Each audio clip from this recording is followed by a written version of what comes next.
Hello, everyone, and welcome to Chapter 2 of Animal Farm. So, I am on page 15 if you are following in the same book that I am.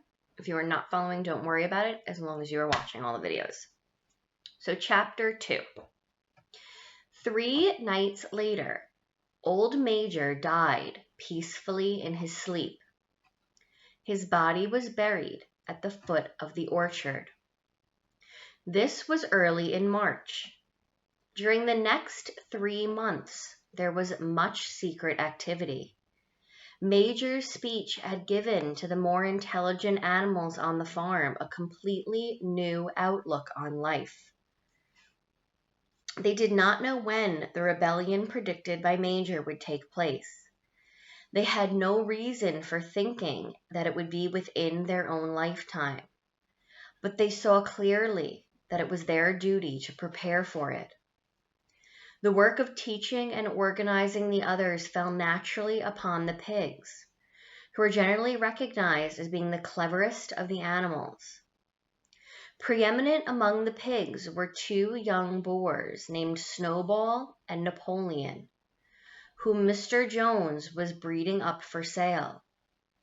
Napoleon was a large, rather fierce-looking Berkshire boar, the only Berkshire on the farm. Not much of a talker, but with a reputation for getting his own way. Snowball was a more vivacious pig than Napoleon, quicker in speech and more inventive, but was not considered to have the same depth of character. All the other male pigs on the farm were porkers. The best known among them was a small, fat pig named Squealer, with very round cheeks, twinkling eyes, nimble movements, and a shrill voice. He was a brilliant talker, and when he was arguing some difficult point, he had a way of skipping from side to side and whisking his tail, which was somehow very persuasive. The others said of Squealer that he could turn black into white. These 3 had elaborated Old Major's teachings into a complete system of thought, to which they gave the name of animalism. Several nights a week after Mr. Jones was asleep, they held secret meetings in the barn and expounded on the principles of animalism to the others. At the beginning, they met with such stupidity and apathy. Some of the animals talked of the duty of loyalty to Mr. Jones, whom they referred to as master, or made elementary remarks such as Mr. Jones feeds us. If he were gone, we should starve to death. Others asked such questions as, why should we care what happens after we're dead? Or, if this rebellion is to happen anyway, what difference does it make whether we work for it or not? And the pigs had great difficulty in making them see that that was contrary to the spirit of animalism. The stupidest questions of all were asked by Molly, the white mare. The very first question she asked Snowball was, will there still be sugar after the rebellion? No, said Snowball firmly. We have no means of making sugar on this farm. Besides, you do not need sugar. You will have all the oats and hay you want. And shall I be allowed to wear ribbons in my mane? Asked Molly. Comrade, said Snowball, those ribbons that you are so devoted to are the badge of slavery. Can you not understand that liberty is worth more than ribbons? Molly agreed, but she did not sound very convinced. The pigs had an even harder struggle to counteract the lies put about by Moses, the tame raven. Moses, who is Mr. Jones' especial pet, was a spy and a tale-bearer, but he was also a clever talker. He claimed to know of the existence of a mysterious country called Sugar Candy Mountain, to which all animals went when they died. It was situated somewhere up in the sky, a little distance beyond the clouds. Moses said in Sugar Candy Mountain it was Sunday 7 days a week. Clover was in season all the year round, and lump sugar and linseed cake grew on the hedges. The animals hated Moses because he told tales and did not work, but some of them believed in Sugar Candy Mountain, and the pigs had to argue very hard to persuade them that there was no such place. Their most faithful disciples were the 2 cart horses, Boxer and Clover. These 2 had great difficulty in thinking anything out for themselves, but having once accepted the pigs as their teachers, they absorbed everything that they were told and passed it on to the other animals by simple arguments. They were unfailing in their attendance at the secret meetings in the barn and led the singing of Beasts of England, with which the meeting always ended. Now, as it turned out, the rebellion was achieved much earlier and much more easily than anyone had expected. In past years, Mr. Jones, although a hard master, had been a capable farmer, but of late he had fallen on evil days. He had become much disheartened after losing money in a lawsuit, and had taken to drinking more than was good for him. For whole days at a time he would lounge in his Windsor chair in the kitchen reading the newspaper, drinking, and occasionally feeding Moses on crusts of bread soaked in beer. His men were idle and dishonest. The fields were full of weeds, the buildings wanted roofing, the hedges were neglected, and the animals were underfed. June came, and the hay was almost ready for cutting. On Midsummer Eve, which was a Saturday, Mr. Jones went into Willingdon and got so drunk at the Red Lion that he did not come back till midday on Sunday. The men had milked the cows in the early morning and then had gone out rabbiting without bothering to feed the animals. When Mr. Jones got back, he immediately went to sleep on the drawing-room sofa, with the news of the world over his face, so that when evening came, the animals were still underfed. At last they could not stand it no longer. One of the cows broke the door of the stone store shed with her horns, and all the animals began to help themselves from the bins. It was just then that Mr. Jones woke up. The next moment, he and his 4 men were in the store shed with whips in their hand, lashing out in all directions. This was more than the hungry animals could bear. With one accord, though nothing of the kind had been planned before, they flung themselves upon their tormentors. Jones and his men suddenly found themselves being butted and kicked from all sides. The situation was quite out of their control. They had never seen animals behave like this before, and this sudden uprising of creatures whom they were used to thrashing and maltreating just as they chose frightened them almost out of their wits. After only a moment or 2, they gave up trying to defend themselves and took to their heels. A minute later, all 5 of them were in full flight down the cart track that led to the main road, with the animals pursuing them in triumph.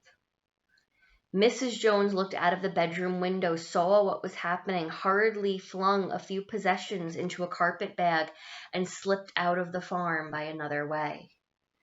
Moses sprang off his perch and flapped after her, croaking loudly.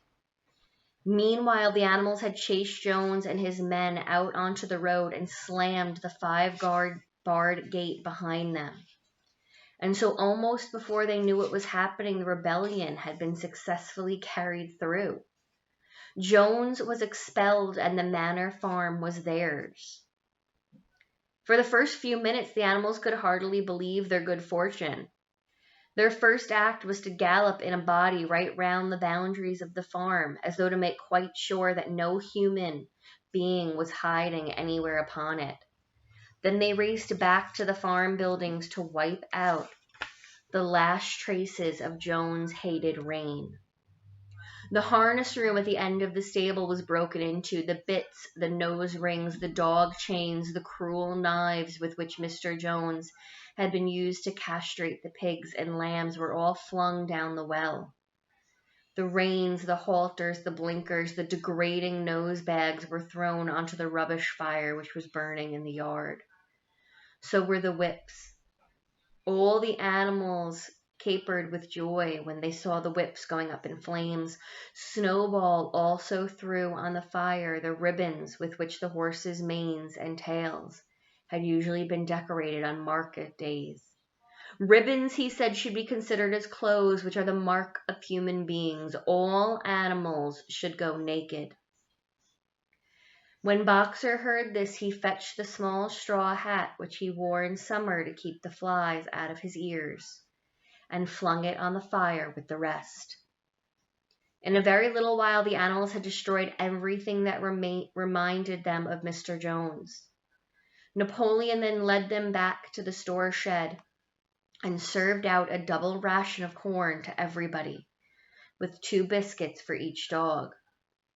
Then they sang Beast of England from end to end 7 times running, and after that they settled down for the night and slept as they had never slept before. But they awoke at dawn as usual, and suddenly remembering the glorious thing that had happened, they raced out into the pasture together. A little way down the pasture there was a knoll that commanded a view of most of the farm. The animals rushed to the top of it and gazed round them in the clear morning light. Yes, it was theirs. Everything they could see was theirs. In the ecstasy of that thought, they gamboled round and round. They hurled themselves into the air in great leaps of excitement. They rolled in the dew. They cropped mouthfuls of sweet summer grass. They kicked up clods of the black earth and snuffed its rich scent. Then they made a tour of inspection of the whole farm and surveyed with speechless admiration the plough land, the hay fields, the orchard, the pool, the spinnery. It was as though they had never seen these things before, and even now they could heartily believe that it was all their own. Then they filed back to the farm building and halted in silence outside the door of the farmhouse. That was theirs too, but they were frightened to go inside. After a moment, however, Snowball and Napoleon butted the door open with their shoulders, and the animals entered in a single file line, walking with the utmost care for fear of disturbing anything.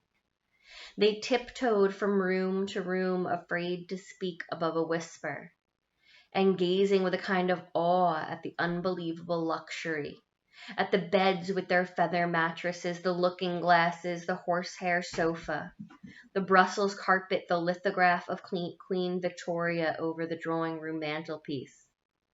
They were just coming down the stairs when Molly was discovered to be missing. Going back, the others found that she had remained behind in the best bedroom. She had taken a piece of blue ribbon from Mrs. Jones' dressing table and was holding it against her shoulder, admiring herself in the glass in a very foolish manner. The others reproached her sharply, and they went outside. Some hams hanging in the kitchen were taken out for burial, and the barrel of beer in the scullery was stove in with a kick from Boxer's hoof. Otherwise, nothing in the house was touched. A unanimous resolution was passed on the spot that the farmhouse should be preserved as a museum. All were agreed that no animal must ever live there. The animals had their breakfast, and then Snowball and Napoleon called them together again. "Comrades," said Snowball, "it is 6:30, and we have a long day before us. Today we begin the hay harvest. But there is another matter that must be attended to first." The pigs now revealed that during the past 3 months they had taught themselves to read and write from an old spelling book which belonged to Mr. Jones' children, which had been thrown on the rubbish heap.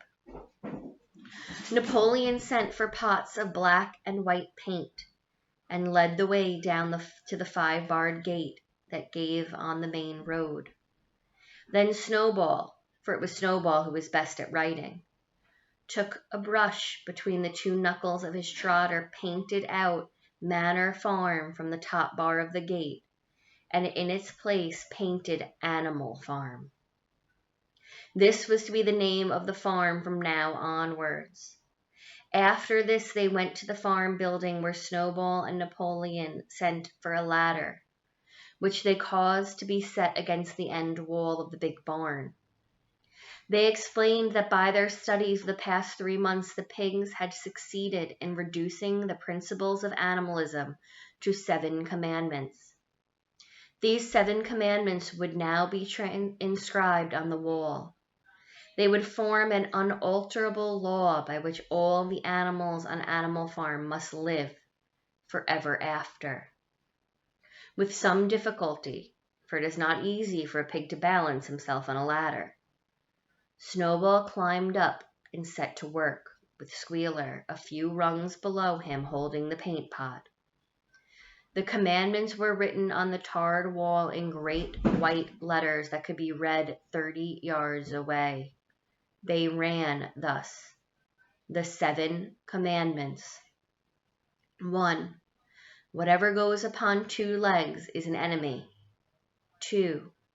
Whatever goes upon 4 legs or has wings is a friend. 3. No animal shall wear clothes. 4. No animal shall sleep in a bed. 5. No animal shall drink alcohol. 6. No animal shall kill any other animal. 7. All animals are equal. It was very neatly written in, except that friend was written friend, and one of the S's was the wrong way round. The spelling was correct all the way through. Snowball read it aloud for the benefit of others. All the animals nodded in complete agreement, and the cleverer ones at once began to learn the commandments by heart. "Now, comrades," said Snowball, throwing down the paintbrush, "to the hayfields. Let us make it a point of honor to get in the harvest more quickly than Jones and his men could do."